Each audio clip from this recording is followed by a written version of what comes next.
ก็สวัสดีวัยรุ่นชายฝั่งทุกท่านด้วยครับ วันนี้ก็มาตีปลาเก๋าหาปลาสานะครับตอนเย็นๆนี่ก็น้ำเริ่มเยอะแล้วนะจะเป็นริมยาวนะครับฝนก็มานะฝั่งนู้นเดี๋ยวดูกันครับว่าจะมีตัวให้เล่นหรือเปล่าวันนี้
โอ้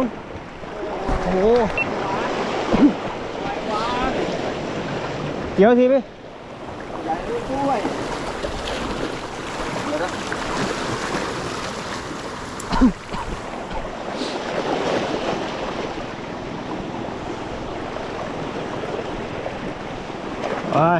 มีไซส์ครับ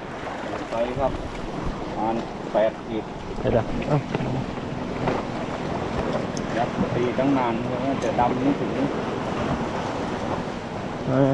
ได้ผลนะครับ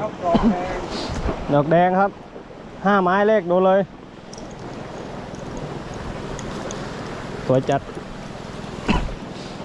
เฮ้ยเรามันหวานเว้ยช่วงนี้ ไซส์สวยนะครับ8 ขีดได้นะ8 ขีดแล้ว ไซส์8 ขีดนะปลดปลาเป็น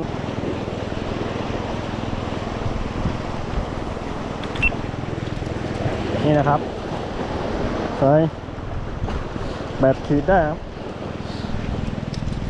โอเคครับเปลี่ยนต่อ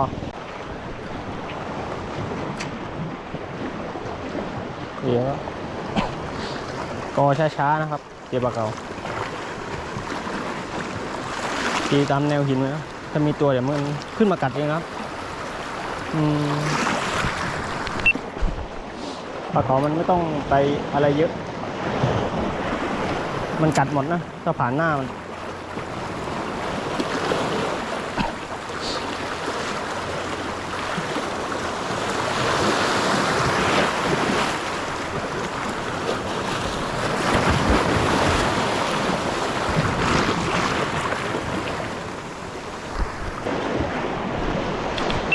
ดูแล้วครับ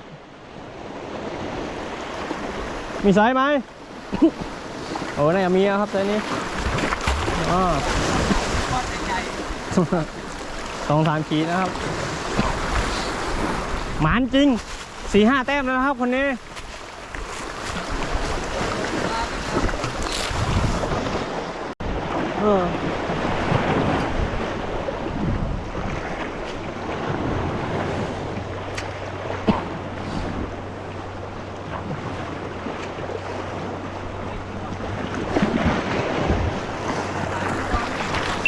ดูเลยนะครับ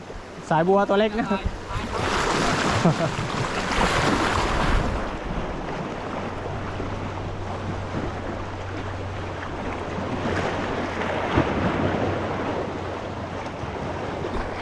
ปลากำลังกัดครับ